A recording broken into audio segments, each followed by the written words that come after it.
Hello friends, सो दोस्तों आज की इस वीडियो में आपका स्वागत है। तो दोस्तों आज की इस वीडियो में रेलवे आरआरबी एनटीपीसी ग्रेजुएट्स के लिए जो नोटिफिकेशन रिलीज़ किया गया है उसका फॉर्म फिलिंग किस प्रकार से करेंगे उसके बारे में हम जानने वाले हैं। तो दोस्तों वीडियो में आगे बढ़ने से पहले आप हमारे यूट्यूब चैनल को सब्सक्राइब कर लीजिए, साथ ही साथ बेल आइकन को भी प्रेस कर लीजिए ताकि ऐसे ही एजुकेशनल एंड फॉर्म फिलिंग की वीडियो आपको मिले सबसे पहले। तो चलिए दोस्तों वीडियो शुरू करते हैं। तो दोस्तों यदि आप फॉर्म मोबाइल से भर रहे हैं तो आपको क्रोम ब्राउज़र ओपन कर लेना है, या कंप्यूटर से भर रहे हैं तो भी आपको क्रोम ब्राउज़र ओपन कर लेना है और आपको अपने गूगल सर्च में आरआरबी अप्लाई टाइप करके सर्च कर देना है। जैसे आप सर्च करोगे तो आपको पहली लिंक पर आपको क्लिक करना होगा, तो आप रेलवे रिक्रूटमेंट बोर्ड की ऑफिशियल वेबसाइट पर रिडायरेक्ट हो जाओगे। उसके बाद में यहाँ पर आपको जो लेटेस्ट जितने भी रेलवे के नोटिफिकेशन जारी किए गए हैं वहाँ पर आपको दिख जाएंगे। तो सब हमें एनटीपीसी ग्रेजुएट्स का फॉर्म फिलअप करना है, तो यहाँ पर उसकी जानकारी देख लेते हैं पहले। तो जो notification government of India ministry of railway की तरफ से जारी किया गया है, यहाँ से आप सारी जानकारी रीड कर सकते हैं। तो इसके जो ऑनलाइन आवेदन है वो 14 सितंबर यानी कि आज से ही भरने प्रारंभ हो गए हैं और इसकी लास्ट डेट है वो 13 अक्टूबर रखी गई है। और यहाँ से आप इसकी सारी कितने कौन से पद के लिए वैकेंसी जारी की गई है, कौन से जगह पे कमीशन है, क्या इसकी रेंज रखी गई है, वो सारी डिटेल आप इस नोटिफिकेशन में आप रीड कर सकते हैं।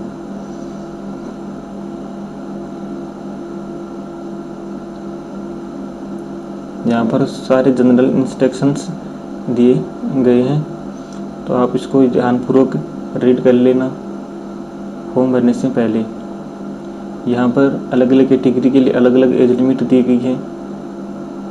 यहाँ पर एज रिलेक्शन में ओबीसी नॉन क्रिमिनल को 3 ईयर का एज रिलेक्शन मिलेगा और SC/ST को 5 ईयर का, और अलग अलग कैटेगरीज अलग अलग रेजुलेक्शन यहाँ पर मिलता है। यहाँ पर एग्जामिनेशन फीस यहाँ पर ओबीसी कैंडिडेट के लिए 500 और जनरल वालों के लिए 500, बाकी SC/ST के लिए यहाँ पर 250 रुपये रखी गई है। तो यहाँ से नोटिफिकेशन को आप रीड कर सकते हैं। अब यदि आपको ऑनलाइन आवेदन करना है तो सबसे पहले आपको अप्लाई का यहाँ पर बटन दिख जाएगा। यदि आप पहली बार रेलवे के लिए आवेदन कर रहे हैं तो आपको एक अकाउंट क्रिएट करना होगा, और यदि आपने पहले आप रेलवे टेक्नीशियन है, ALP है, पैरामेडिकल, RPF किसी भी प्रकार की वैकेंसी आवेदन कर रखा है तो आपको अकाउंट बनाने की ज़रूरत नहीं है। आप उसी अकाउंट से ये फॉर्म अप्लाई कर सकते हैं। यदि आप पहली बार आवेदन कर रहे हैं तो आपको क्रिएट एन अकाउंट करके एक नया अकाउंट क्रिएट कर लेना होगा। अब अकाउंट क्रिएट करने के लिए सबसे पहले आपको अपनी नेशनलिटी यहाँ से सिलेक्ट करनी होगी। मैं यहाँ से इंडिया सेलेक्ट कर लेता हूँ। फिर यहाँ आपको अपना फुल नेम डालना होगा। फिर यहाँ पर आपको रिटाइप फुल नेम डालना होगा। यहाँ पर do you have change name, यदि आपने कोई नेम चेंज किया है तो यस करेंगे, और यदि आपने नेम चेंज नहीं किया तब नो कर देंगे। और यदि आप नेम चेंज किया यस करके आई एम रजिस्टर एग्री यहाँ से अपना जो नया नेम हो यहाँ पर डाल सकते हैं। फिर यहाँ पर आपको अपनी DOB सेलेक्ट करनी होगी। यहाँ पर रिटायर बिलो DOB, यहाँ पर आपको अपना जेंडर सेलेक्ट कर लेना होगा। यहाँ पर अपने फादर्स नेम एंटर करना होगा, यहाँ पर रिटाइप फादर्स नेम, और यहाँ पर मदर्स नेम एंटर करना होगा, यहाँ पर रिटाइप मदर्स नेम। यहाँ पर आपको अपने आधार नंबर एंटर करके वेरीफाई यूजिंग आधार, यदि आपके पास में आधार कार्ड नहीं है तो I do not Aadhaar card आप यहाँ से कर सकते हैं। लेकिन फिर आपको आधार वेरिफिकेशन करने के लिए भविष्य में आधार अटैच करना होगा। यहाँ पर आप ईमेल एड्रेस डालेंगे और यहाँ पर जनरेट OTP करके आप OTP वेरीफाई कर लें। यहाँ पर आपको अपना मोबाइल नंबर एंटर करना होगा। मोबाइल नंबर एंटर करके OTP जनरेट करना होगा और वेरीफाई करना होगा। तो यहाँ पर आपको अपना पासवर्ड और कन्फर्म पासवर्ड डाल करके कैप्चा फिल करके preview and agree an account करके आप यहाँ से आप अपना अकाउंट क्रिएट कर सकते हैं। अकाउंट बनने के बाद आपको अपने अकाउंट में लॉगिन करना होगा। तो यहाँ से आपको अपने अकाउंट में लॉगिन करना होगा, जो आपको ID पासवर्ड अकाउंट बनाते वक्त मिला था। तो यहाँ से मैं ID पासवर्ड एंटर कर लेता हूँ।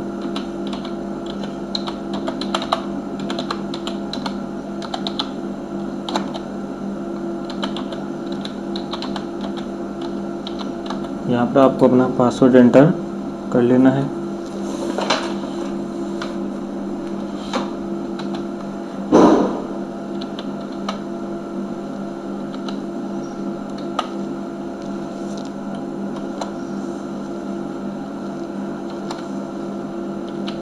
और ये कैप्चा फिल कर लेना है। यहाँ से कैप्चा फिल करने वाले लॉगिन बटन पर आपको क्लिक कर देना है। जैसे ही आप लॉगिन बटन पर क्लिक करोगे तो आप अपने अकाउंट में लॉगिन हो जाओगे।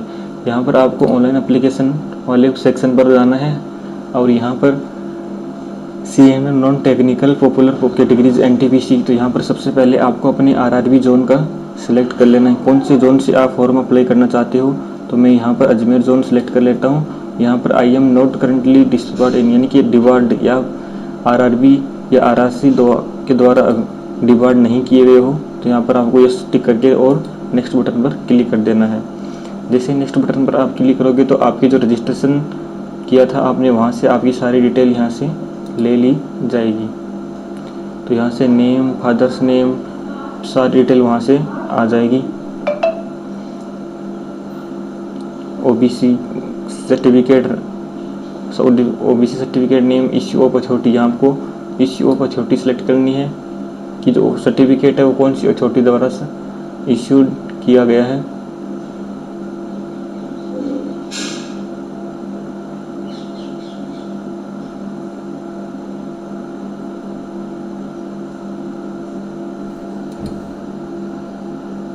यहाँ पर आपको अपना एड्रेस एंटर करना है और सेव एंड नेक्स्ट बटन पर क्लिक करना है।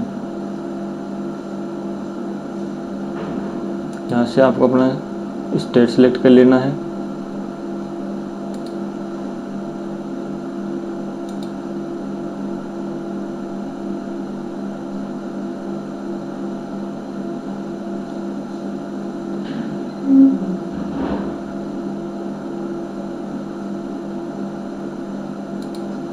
आपको सेव एंड नेक्स्ट बटन पर क्लिक कर देना है। तो यहाँ से आपका डाटा सेलेक्ट पूरा सेव हो जाएगा। फिर नेक्स्ट बटन पर क्लिक करना होगा। यहाँ से आपको अपने एक्स सर्विसमैन डिटेल को सिलेक्ट करना है। यदि आप एक्स सर्विसमैन हैं तो यस करें, यदि नहीं है तो नो करें। तो यहाँ पर मैं नो कर देता हूँ। यदि आप PWD कैंडिडेट हैं तो यस करें, यदि नहीं है तो नो करें। यहाँ पर do you need subscribe warranty ability affected according with provision section, तो यहाँ से आप हैं तो यस करें, नहीं तो आप नो करें। यहाँ पर यदि EBC कैंडिडेट हैं तो आप यस करें, यदि नहीं है तो नो करें।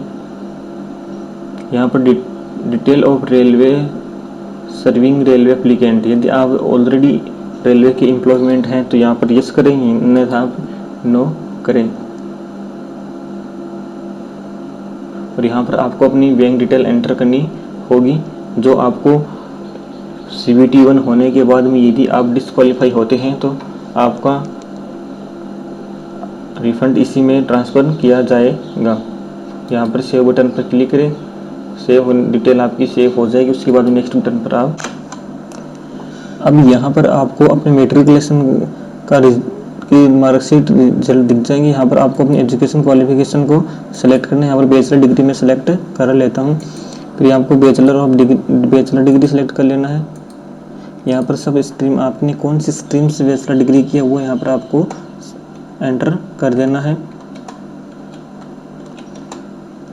BSc के BSc BA BCom जो भी आपकी स्ट्रीम हो यहाँ पर एंटर कर देना है। यहाँ पर स्टेट सेलेक्ट कर लेना है, कौन से स्टेट से आपने की है। तो यहाँ से मैं राजस्थान सेलेक्ट कर लेता हूँ। यहाँ पर आपको अपना डिस्ट्रिक्ट सेलेक्ट कर लेना है।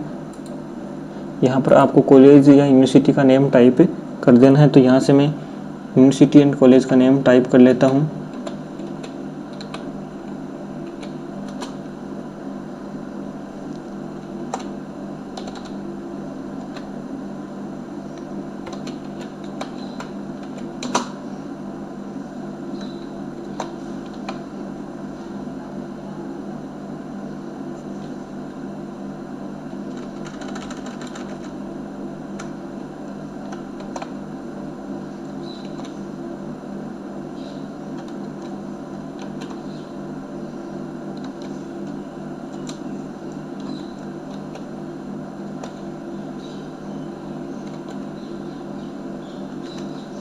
यूनिवर्सिटी एंड कॉलेज का नेम टाइप करने के बाद मैं आपको यहाँ पर result, date of result declaration, मतलब आपका जो रिज़ल्ट है वो कब डिक्लेयर किया गया था वो यहाँ पर डेट आपको चूज कर लेनी है।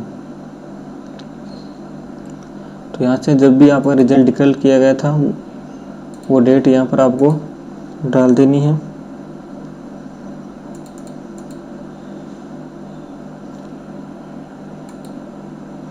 फिर यहाँ आपको select do you have typing proficiency in English, Hindi and computer, तो यहाँ पर आपको यस पर सेलेक्ट कर लेना है। इस प्रकार से आपकी एजुकेशन क्वालिफिकेशन डालने के बाद आपको ऐड बटन पर क्लिक कर देना, तो आपकी जो क्वालिफिकेशन है यहाँ पर ऐड हो जाएगी। फिर यहाँ पर आपको नेक्स्ट बटन पर क्लिक करना होगा, तो आपकी सारी डिटेल यहाँ पर सेव हो जाएगी। फिर आपको यहाँ पर फ़ोटो एंड सिग्नेचर अपलोड करने हैं। तो यहाँ पर आपको जो फ़ोटो है वो 35 mm से 45 mm के बीच में होनी चाहिए, और यदि पिक्सल में है तो 320 से 240 होनी चाहिए। जेपीजी फॉर्मेट में होनी चाहिए। और जो इसकी फ़ोटो की जो हाइट है वो 320 और जो चौड़ाई है वो 240 होनी चाहिए। और यहाँ से आप अपना सिग्नेचर अपलोड करना होगा। तो सिग्नेचर 30 KB से 70 KB के बीच में होना चाहिए, और जो हाइट है वो 60 पिक्सल्स और जो चौड़ाई है वो 140 पिक्सल होनी चाहिए। फिर आपको यहाँ पर सेव बटन पर क्लिक करना होगा, तो आपकी डिटेल सेव हो जाएगी। फिर यहाँ पर नेक्स्ट बटन पर क्लिक करना होगा। अब यहाँ पर आपको अपनी पोस्ट प्रेफरेंस देनी है कि कौन सी पोस्ट को आप पहले प्रेफरेंस देना चाहोगे। तो यहाँ से आप अपने हिसाब से पोस्ट प्रेफरेंस दे सकते हैं।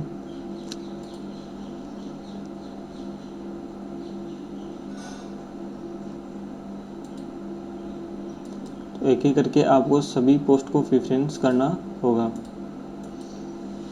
इस प्रकार से आप अपने पोस्ट को प्रेफरेंस दे सकते हैं। यहाँ पर आपको अपने एग्री डिक्लेरेशन देना होगा आपको। फिर यहाँ पर आपको अपना पैलेस एंटर करना होगा, कौन से स्थान से आप ये आवेदन कर रहे हो वो एंटर कर लेना होगा। उसके बाद में आपको प्रीव्यू एप्लीकेशन वाले ऑप्शन पर क्लिक करना होगा, तो आपके एप्लीकेशन का सारा पूरा प्रीव्यू यहाँ पर आपको दिख जाएगा। प्रीव्यू देखने के बाद में आपको यहाँ पर I have rechecking details found करके आप यहाँ पर इसको सबमिट भी कर सकते हो। यदि आपको यहाँ पर किसी प्रकार के एडिट करना है तो आप यहाँ से एडिट भी कर सकते हो। यहाँ पर सबमिट बटन पर क्लिक करोगे तो आपका आवेदन सक्सेसफुली सबमिट हो जाएगा।